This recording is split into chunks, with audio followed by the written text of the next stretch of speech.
Hi, hello, నమస్తే. నిన్న జరిగినటువంటి భారీ బహిరంగ సభ మీద చాలా ఫాస్ట్గా మాట్లాడదాము. ఎందుకంటే నిన్న జరిగినటువంటి సభలో నరేంద్ర మోడీ గారిని కూర్చోబెట్టి నమో భజన చేసినట్టుంది తప్ప ఏదో కొన్ని ప్రాజెక్టుల యొక్క ఓపెనింగ్ చేసుకొని పోదాము, ప్రాజెక్ట్ ఇనాగరేషన్ చేసి పోదాము అన్నట్టు మీటింగ్ లేదు. నరేంద్ర మోడీ గారిని కూర్చోబెట్టారు. తప్పదు కాబట్టి భజన చేశారు. అందరూ నరేంద్ర మోడీ గారిని భజన చేశారు. సరే, జగన్మోహన్ రెడ్డి గారిని ఎట్లాగూ విధ్వంస పరిపాలన అని అనాలి. ఎందుకంటే ఇది రాజకీయంలో అపోనెంట్ని పొగడాలి, తిట్టాలి తప్ప పొగడకూడదు. అది fundamental basic structure political speeches కాబట్టి దాన్ని ఇగ్నోర్ చేద్దాం. బట్ నరేంద్ర మోడీ గారిని వీళ్ళు పొగిడినటువంటి కొన్ని మాటలను మాత్రం నేను మీ దృష్టికి తీసుకురావడానికి ట్రై చేస్తున్నాను. అదేంటంటే, ఫస్ట్ నారా లోకేష్ గారు, చంద్రబాబు నాయుడు గారు, పవన్ కళ్యాణ్ గారు మాట్లాడారు. నాకు తెలిసిన వరకు పవన్ కళ్యాణ్ గారు పెద్ద స్పీచ్ ఇవ్వలేదు, ఏదో కొద్ది కవిత రాసుకొని వచ్చారు. సరే, నారా లోకేష్ గారు ఆయన కూడా పెద్ద స్పీచ్ ఇవ్వలేదు, కానీ కొన్ని భజనా కార్యక్రమం అయితే చేశారు నరేంద్ర మోడీ గారికి. వాళ్ళు ప్రధానమంత్రి కాబట్టి కంపల్సరీగా చెప్పాలి, ప్లస్ మోర్ ఓవర్ వాళ్ళతో పొత్తులో ఉన్నారు కాబట్టి చెప్పాలి. అయినా సరే వాళ్ళు చెప్పాలి, వాళ్ళని ఖండించాల్సిన బాధ్యత కూడా మనది ఉంది కాబట్టి నేను దీని గురించి మాట్లాడుతున్నాను. వాళ్ళు పొత్తులో ఉండి ప్రభుత్వంలో ఉండి పొగడాల్సిన బాధ్యత వాళ్ళకి ఎంత ఉందో, అపోజిషన్లో ఉండి మాట్లాడాల్సిన బాధ్యత మనకు ఉంది కాబట్టి మనం మాట్లాడుతున్నాం. ఓకే, నారా లోకేష్ గారు కేవలం నరేంద్ర మోడీ గారి గురించి ఏమన్నారని మాత్రమే నేను చెబుతున్నా. దీంట్లో నారా లోకేష్ గారు ఒక మాట ఏమన్నారంటే, world is looking at Bharat because of నమో అన్నారు. అంటే ప్రపంచం మొత్తం భారతదేశం వైపు చూస్తుంది, ఎందుకంటే కేవలం నరేంద్ర మోడీ గారి వల్ల అన్నారు.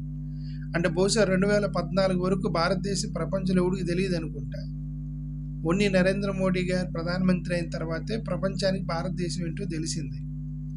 17 సంవత్సరాలు ముఖ్యమంత్రిగా పనిచేసినటువంటి జవహర్లాల్ నెహ్రూ, ఆయన తీసుకొచ్చిన ఇండస్ట్రియలైజేషన్ పాలసీ, ఎక్కడెక్కడి నుంచి పెద్ద కొన్ని దేశాల నుంచి ఇండస్ట్రియలైజేషన్ పేరుతోటి టెక్నాలజీని డౌన్లోడ్ చేసినటువంటి, ఇంపోర్ట్ చేసినటువంటి జవహర్లాల్ నెహ్రూ వల్ల భారతదేశం అనేది ఒకటి ఉందని ఎవరికి తెలియదు. కేవలం నరేంద్ర మోడీ గారు వచ్చినాకే భారతదేశం తెలిసిందనమాట. లిబరలైజేషన్ పాలసీ, గ్లోబలైజేషన్ పాలసీ అనే కాన్సెప్టే తీసుకొచ్చేసి విదేశాలకి పెట్టుబడుల్ని ఓపెన్ చేసినటువంటి మహానుభావుడు మన్మోహన్ సింగ్ గారు ఉన్నారు కదా. మరి ఆయన ఉన్నప్పుడు భారతదేశం యొక్క గొప్పతనం ఎవరికి తెలియదు. ఓన్లీ నరేంద్ర మోడీ గారు వచ్చినాకే భారతదేశం అనేది ఒకటి ఉందని ప్రపంచానికి తెలుసు. ఓకే, అది మన లోకేష్ గారు అంది. మన నమో ప్రధానమంత్రి అర్థం మార్చారు అన్నాడు. డెఫినెట్లీ ఆయన ప్రధానమంత్రి అంటే ఒక అర్థం మార్చేశాడు ఆయన నరేంద్ర మోడీ గారు. నమో vision is global, heart is always with Bharat అన్నారు. ఇప్పుడు మన నరేంద్ర మోడీ గారు ఇదేదో సభలకు వెళ్ళారు, ఇంటర్నేషనల్ యుఎన్ఓ వాళ్ళకి ఏదో కరెక్ట్గా గుర్తులేదు కానీ ఒక సభకి వెళ్ళి అక్కడ స్పీచ్ ఇచ్చారు. హిందీలో స్పీచ్ ఇచ్చి హ్యూమన్ సెంట్రిక్ గ్లోబలైజేషన్ మీద ఒక స్పీచ్ ఇచ్చారు నరేంద్ర మోడీ గారు. హ్యూమన్ సెంట్రిక్ స్పీచ్ అంటే, హ్యూమన్ సెంట్రిక్ గ్లోబలైజేషన్ అంటే ప్రపంచం మొత్తం ఒక చిన్న విలేజ్ లాంటిది. ఆ విలేజ్లో మనందరం కూడా మానవుని యొక్క హక్కుల గురించి మాట్లాడాడు. నరేంద్ర మోడీ గారి స్పీచ్ గురించి మాట్లాడుతున్న ఈ పదం వాడాడు, హ్యూమన్ సెంట్రిక్ గ్లోబలైజేషన్.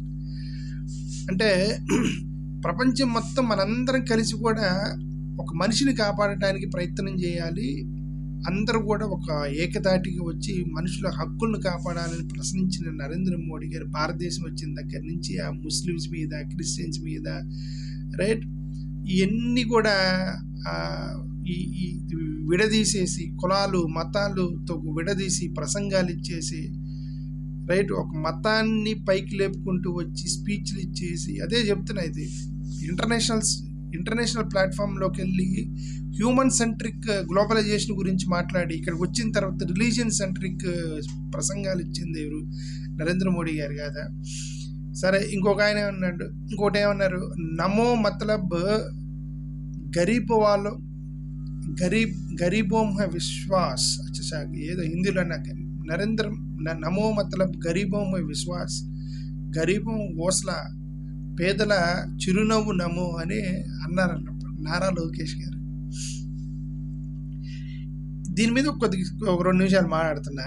ఈ పేదలకు సంబంధించి నరేంద్ర మోడీ గారు 2024 ఎన్నికలప్పుడు ఎక్కడికి వెళ్ళినా ఒక ప్రసంగంలో ఒకటి మాట్లాడారు. ఇదేంటంటే 25 కోట్ల మందిని పేదరికం నుంచి బయటపడేశానన్నారు నరేంద్ర మోడీ. 25 కోట్ల మందిని పేదరికం నుంచి బయటపడేసింది మేమే అన్నారు.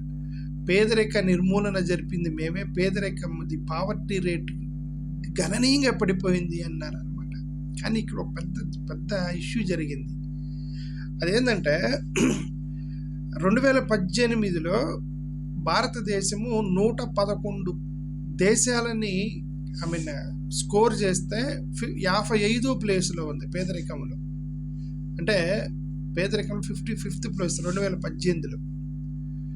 మరి పేదరికం లెక్కలు చూస్తే మాత్రం గణనీయంగా పడిపోయింది. 25 కోట్ల మందిని ఎత్తేసారు పేదరికం నుంచి. కానీ ప్లేస్ ఎక్కడుంది? ఇంటర్నేషనల్లో 55వ ప్లేస్లో ఉంది 111లో. అయితే ఇప్పుడు వీళ్ళు 25 కోట్ల మందిని ఎలా తీసేశారయ్యా పేదరికం నుంచి అంటే, పేదరికం నుంచి తీసేయాల, లిస్టులో నుంచి తీసేశారు, రికార్డ్స్లో నుంచి తీసేశారు. ఎట్లా? చాలా స్ట్రాటజిక్గా రికార్డులో నుంచి తీసేశారు.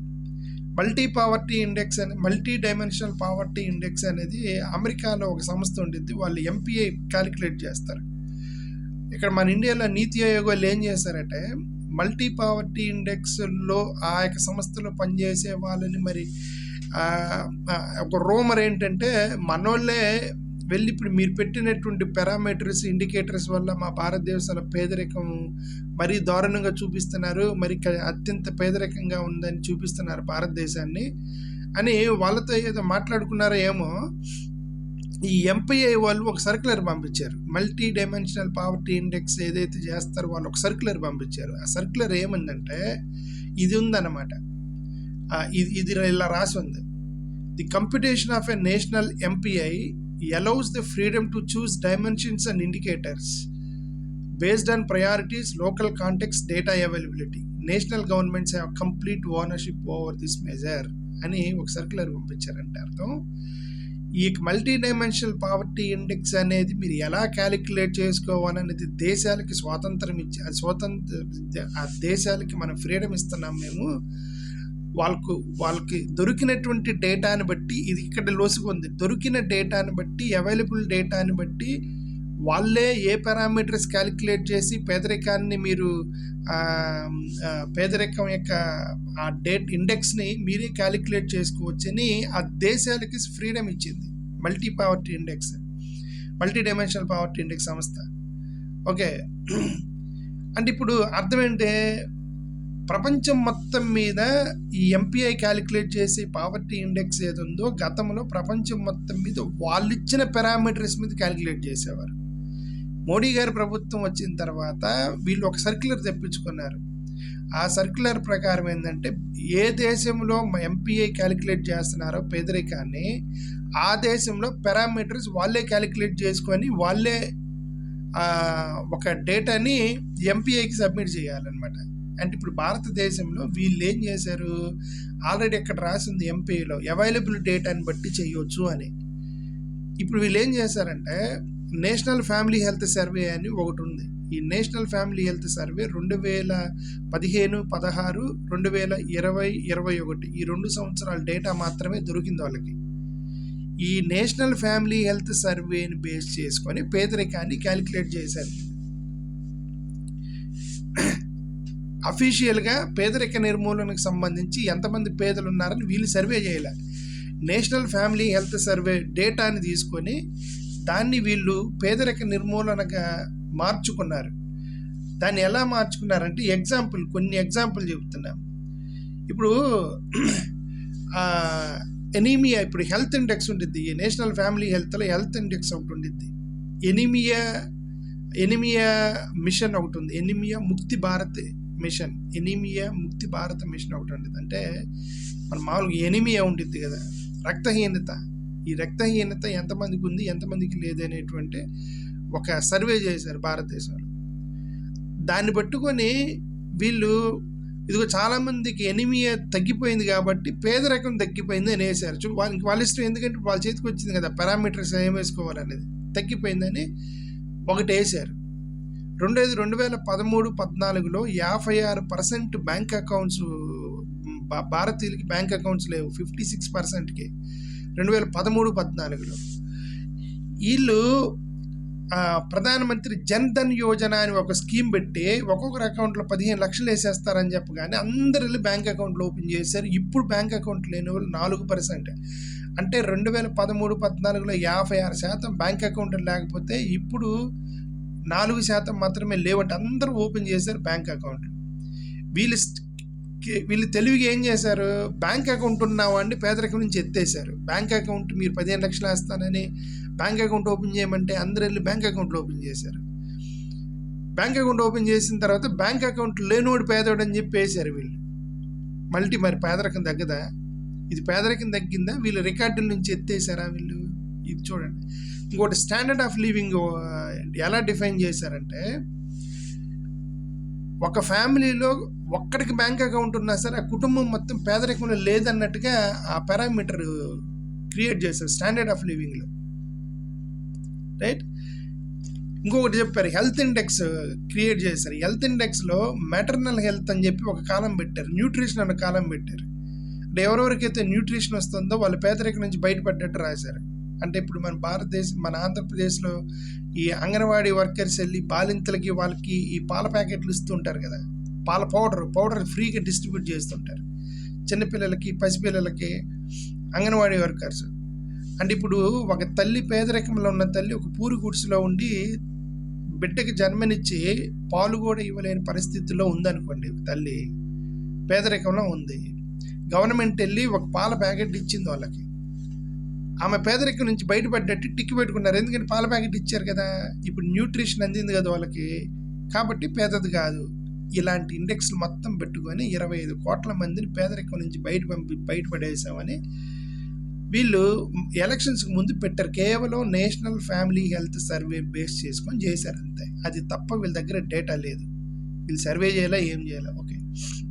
ఇప్పుడు వీళ్ళు దీన్ని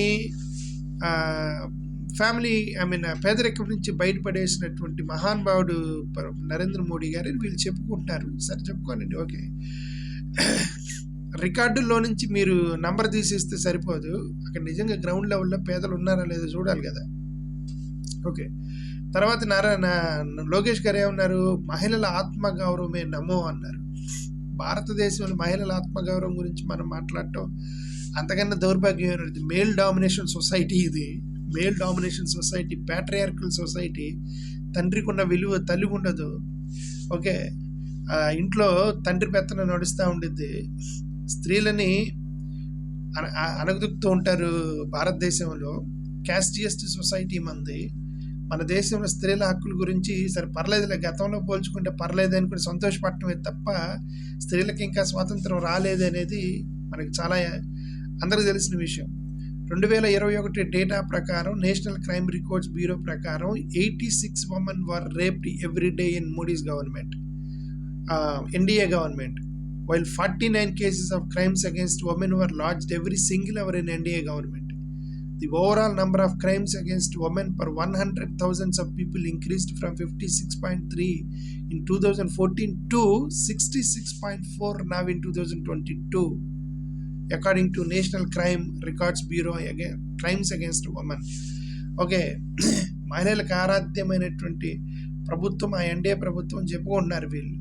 the union minister Smriti Irani, ఆమె ఏమందంటే, ఒక రేప్ విక్టిమ్ వెళ్ళి గొడవ చేస్తుంటే నన్ను రేప్ చేశారు, నాకు న్యాయం చేయండి అని మా ప్రభుత్వం డిఫేమ్ చేస్తామని ఆమె స్మృతి ఇరానీ ఆల్సో ఉమెన్, ఒక అమ్మాయిని రేప్ చేశారు, ఆ అమ్మాయి గొడవ చేస్తుంది, నన్ను రేప్ చేశారు, నాకు న్యాయం చేయండి అని, you are defaming the government అని చెప్పి పేపర్ స్టేట్మెంట్ ఇచ్చింది స్మృతి ఇరానీ. ఓకే. వీళ్ళు మహిళల గురించి మాట్లాడుతున్నారు. రైట్. ఎన్ని కేసులు ఉన్నాయి? Gang rape of minor girl by BJP legislator Unnao case, Uttar Pradesh 2017. Repeated gang rape and murder of 8-year-old Muslim girl in Kathua, Kashmir in 2018. The gang rape of Dalit girl in Hathras, Uttar Pradesh in 2020. ఇదంతా మరి అన్యాయంగా ఏంటంటే రేపు Bilkis Bano రేపిస్ట్స్ని release చేసి వాళ్ళకి సన్మానించారు వీళ్ళు. బిల్కిస్ బానో అనే ఒక అమ్మాయిని గ్యాంగ్ రేప్ చేసిన వాళ్ళు రిలీజ్ అయితే పూలదండలేసి సన్మానం చేసినటువంటి ఎన్డీఏ ప్రభుత్వం. ఓకే, అది మర్చిపోయారు వీళ్ళు మహిళలకు ఆరాధ్య దైవం మా ఎన్డీఏ ప్రభుత్వం అని చెప్తున్నారు వీళ్ళు. The horrifying violence and rampant sexual assault and women in మణిపూర్లో అల్లర్లు జరిగితే ఆడపిల్లల్ని బట్టలు పొదిసి నడి రోడ్డు మీద నడిపించారు. వీళ్ళు మహిళలకి మేము కాపాడే మా ఎన్డీఏ ప్రభుత్వం అని వీళ్ళు చెప్పుకుంటున్నారు వీళ్ళు. ఓకే,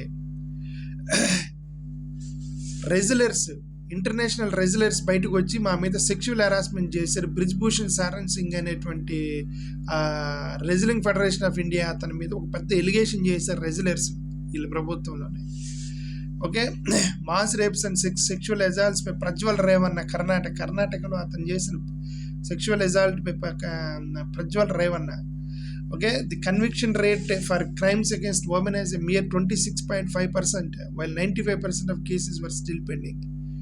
మహిళలు వెళ్ళి నన్ను రేప్ చేశారండి అని చెప్పేసి కేసు పెడితే 100లో 26% మాత్రం కన్విన్స్ చేసి 80% వదిలేశారు వీళ్ళు.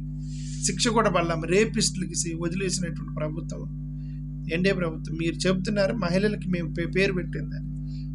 యూనికోడ్ వాటి UCC code, civil code, right, అది ఉంది కదా యూనిఫామ్ సివిల్ కోడ్. ఈ యూనిఫామ్ సివిల్ కోడ్ని అఫ్కోర్స్ నేను కూడా సపోర్ట్ చేస్తాను. అది అన్ని మతాలకు సంబంధించి ఒకటే కోడ్ ఉండాలంటున్నారు తప్ప ఒక మతంలో ఇంటర్నల్ విదిన్ ద అంతర్ సమానంగా మాట్లాడరా. ఇప్పుడు ముస్లిమ్స్కి, క్రిస్టియన్స్కి, హిందువులకి ఒకటే కోడ్ ఉండాలని యూనిఫామ్ కోడ్ గురించి మాట్లాడుతున్నారు. కానీ వీళ్ళు ఒకే మతంలో ఉన్నటువంటి వాటిని మాట్లాడరా. ఒకే మతంలో మహిళలకి ఇప్పుడు ఉత్తరప్రదేశ్ ఉందనుకోండి, ఉత్తరప్రదేశ్లో బీజేపీ ప్రభుత్వం ఉత్తరప్రదేశ్లో యునైటెడ్ హిందూ ఫ్యామిలీస్ ఉన్నాయి. యునైటెడ్ హిందూ ఫ్యామిలీస్లో మహిళలకి రైట్ లేదు. మరి దాని గురించి మాట్లాడరా. మా హిందువులకు ఒక సపరేట్ చట్టం, ముస్లింకి ఒక సపరేట్ చట్టం అని చెప్పి యూనిఫామ్ సివిల్ కోడ్ తెస్తున్నారు. మరి హిందూ మతంలో మహిళలకు ఒక న్యాయం, పురుషులకు ఒక న్యాయం ఉన్నప్పుడు దాని మీద చట్టం చేయరా? మీరు చేయరు. యువత భవిత నమో అన్నాడు నారా లోకేష్ గారు. According to centre for monitoring Indian economy, India's unemployment rate అనేది 9.2% పెరిగింది. యువత భవిత నమో అన్నాడు నారా లోకేష్. అన్ఎంప్లాయ్మెంట్ రేట్ 9.2% పెరిగింది. రూరల్ ఇండియాలో అన్ఎంప్లాయ్మెంట్ రేటు 6.3% ఉంటే అది 9.3% పెరిగింది. అర్బన్ ఇండియాలో 8.6% ఉంటే 8.9% పెరిగింది. నవంబర్ అది చెప్తున్నా. ఫిమేల్ అన్ఎంప్లాయ్మెంట్ 18.5% పెరిగింది. మేల్ అన్ఎంప్లాయ్మెంట్ 7.8% పెరిగింది. ఇదే యువతకు నమో. నరేంద్ర మోడీ గారి యొక్క భవిత ఇదే అనమాట, అన్ఎంప్లాయ్మెంట్ పెరగటం యువతకి. ఇంకోటి అన్నారు, అన్నదాతల కళలో ఆనందమే నమో అన్నారు నారా లోకేష్ గారు. ఫార్మర్స్ ప్రొక్యూర్మెంట్ ప్రాబ్లము, మద్దతు ధర లేదు, కార్పొరేషన్ తీసుకొచ్చేసి ఏదో బిల్లు పెట్టారు కార్పొరేట్స్కి, వ్యవసాయంలో కార్పొరేట్ సంస్థలు తెస్తామని. 2 సంవత్సరాలు కొట్లాడి ఏ ప్రభుత్వం మీద కూడా రైతులు ఇంత సుదీర్ఘకాల ప్రొటెస్ట్ చేయలే. నరేంద్ర మోడీ గారి మీద ఇప్పుడు కూడా ప్రొటెస్ట్ చేస్తున్నారు రైతులు. మరి రైతులకి, అన్నదాతకి మనం ఎన్డీఏ ప్రభుత్వం అని చెప్పుకుంటున్నారు వీళ్ళు. 2014 11th ప్లేస్ నుంచి ఎకానమీ 5th ప్లేస్కి వెళ్ళింది అన్నారు. అది అందరూ చెబుతున్నారు. నారా లోకేష్ గారు చెప్పారు, పవన్ కళ్యాణ్ గారు చెప్పారు, చంద్రబాబు నాయుడు గారు చెప్పారు. ఇండియన్ ఎకానమీని 5th ప్లేస్కి తీసుకెళ్ళిన మగవాడు ఎవరంటే నరేంద్ర మోడీ గారు అని చెప్తున్నారు. మీకు అర్థం కాని విషయం ఏంటంటే, India has the 5th largest economy as measured by GDP. Remember this. Gross domestic product ప్రకారం India is the 5th largest economy. GDP అంటే ఏంటంటే అది అందరు కలిసి సంపాదించిన సంపద. భారతదేశ జనాభా పెరుగుతూ ఉన్నప్పుడు అందరూ కూడా తినటానికి ఏదో ఒకటి పని చేసుకోవాలి కదా, వ్యాపారాలు, ఉద్యోగాలు చేసుకోవాలి కదా పుట్టినోడు బతకడానికి. 150 కోట్ల జనాభా అయింది భారతదేశం. ఇంకా జనాభా లెక్కలు చేయాలి. 150 కోట్ల మంది అందరూ సంపాదిస్తే జీడిపి పెరిగిద్ది. జనాభా పెరిగింది కాబట్టి జీడిపి పెరిగింది. నరేంద్ర మోడీ గారు వాళ్ళ పెరగల జీడిపి. ఓకే, వ్యాపారాలు, ఉద్యోగాలు, ఎంప్లాయ్మెంట్, చదువుకొని ఫారెన్ వెళ్ళి వాళ్ళు వచ్చినటువంటి ఫారెక్స్ డౌన్, ఇదంతా జీడిపి పెరిగింది. ఇదే గవర్నమెంట్, ఇదే Andhra Pradesh economy based on inflation 98th ప్లేస్లో ఉంది, 90వ ప్లేస్లో ఉంది. ఎకానమీ బేస్డ్ ఆన్ ఇన్ఫ్లేషన్ 90వ ప్లేస్లో ఉంది భారతదేశం. Economy based on per capital income 141వ ప్లేస్లో ఉంది. దాని గురించి మాట్లాడరే. జీడిపి అంటే ఏంటంటే, ఇప్పుడు ఒక ఇంట్లో ఒకడే కొడుకున్నాడు, ఇంకొక ఇంట్లో 10 మంది ఉన్నారు అనుకోండి పిల్లలు. వీళ్ళందరూ పనికి వెళ్ళి ఒకడు 100 రూపాయలు సంపాదించారు. ఈ 10 మంది ఉన్న కుటుంబంలో 1000 రూపాయలు వస్తాయి, ఒకడికి 100 రూపాయలు లెక్కన. ఒకటే ఇల్లు ఉన్నవాడు వాడికి 100 రూపాయలు వస్తాయి. ఇప్పుడు ఈ జీడిపి ఆటోమేటిక్గా వీడికి 1000 రూపాయలు జీడిపి ఉంటే వీడికి జీడిపి 1000, ఇంకోటి 10,000 ఉండిద్ది, ఎందుకంటే 10 మంది ఉన్నారు ఇంట్లో. అలాగే భారతదేశంలో 150 కోట్ల మంది జనాభా ఉన్నారు కాబట్టి జీడిపి ఆటోమేటిక్ పెరుగుతూ ఉండిద్ది. జనాభా పెరిగే కొద్దీ ఓకే, పర్ క్యాపిటల్ ఇన్కమ్ తగ్గుతూ ఉంది, 141వ ప్లేస్లో ఉంది. ఇన్ఫ్లేషన్ పెరుగుతూ ఉంది, 90వ ప్లేస్లోకి వెళ్ళింది. వీళ్ళు ఎకానమీ గురించి ఊరికే అదే చెప్తున్నాను కదండి. నరేంద్ర మోడీ గారిని కూర్చోబెట్టి భజన కార్యక్రమం చేయడానికి ప్రోగ్రాం పెట్టారు తప్ప ఏం లేదనమాట. అండర్ డబుల్ ఇంజిన్ సర్కార్ Andhra Pradesh is becoming fastest growing economy అన్నారు. ఇది అతి పెద్ద జోక్ ఇది.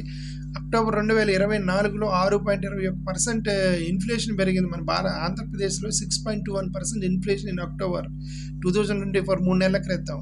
ఫుడ్ అండ్ బెవరేజెస్కి 9.6% ఇన్ఫ్లేషన్ ఆంధ్రప్రదేశ్ చెబుతున్నా. వెజిటేబుల్స్ 42.2% ఇన్ అక్టోబర్ 2024 ఇన్ఫ్లేషన్ డేటాలోకి వెళ్ళి చూడండి. హౌస్ హోల్డ్స్, ఇదంతా ఆంధ్రప్రదేశ్లో ఇన్ఫ్లేషన్ పెరిగింది. ఓకే, ఇదంతా కూడా ఏంటంటే ఫాస్టెస్ట్ గ్రోయింగ్ ఎకానమీ చెప్పుకోవటం, రైట్. పవన్ కళ్యాణ్ గారు సరే, ఆయన కూడా భారతదేశం స్ట్రాంగెస్ట్ ఎకానమీ అన్నారు. మనం దాని గురించి ఆల్రెడీ మాట్లాడాం. తర్వాత చంద్రబాబు నాయుడు గారు కొన్ని మాటలు మాట్లాడారు. అదేంటంటే ఎన్టీపీసీ గ్రీన్ హైడ్రోజన్ పార్క్ తీసుకొచ్చిన 2 లక్షల ఇన్వెస్ట్మెంట్లు తెచ్చామన్నారు. దాని సంగతి కూడా చూద్దాం. కొంచెం ఫాస్ట్గానే చెప్తాను, ఇప్పటికి చాలా ఎక్కువైనది లేదు video. NTPC green hydrogen park 10,500 కోట్ల రూపాయలు ఇన్వెస్ట్మెంట్ తెచ్చారట. యాక్చువల్గా ఎన్టీపీసీ గ్రీన్ హైడ్రోజన్ పార్క్ తీసుకొచ్చింది మన్మోహన్ సింగ్ గారు 2012 మే 16వ తారీఖున. ఒకటి చదువుతున్నా, ఒక న్యూస్ పేపర్ చదువుతున్నా. 2012 మే 16, 2012 Decks have been cleared for setting up of ₹6,000 greenfield industry for manufacturing power plant equipment in Mannavaram village of Srikalahasti Mandalam, Chittoor district. Manmohan Singh is likely to lay the foundation stone. అంటే NTPC వాళ్ళు BHEL corporation తోటి దీంట్లో green hydrogen park Srikalahasti మండలం చిత్తూరు జిల్లాలో పెట్టాలని మన్మోహన్ సింగ్ గారే foundation అయిపోయారు. 7,000 కోట్ల రూపాయలకు సంబంధించిన ఇన్వెస్ట్మెంట్స్. అన్ఫార్చునేట్లీ గవర్నమెంట్ పడిపోయింది, స్టేట్ డివైడ్ అయింది, ఆయన గవర్నమెంట్ పడిపోయింది. ఆ ప్రాజెక్టుని కొద్దిగా ఎక్కువ అమౌంట్ తోటి ఇప్పుడు విశాఖపట్నంలో పెడుతున్నారు. అదర్వైజ్ ఆ పార్క్ ఇప్పుడు చిత్తూరులో ఉండాల్సింది మన్మోహన్ సింగ్ గారు ఉంటే.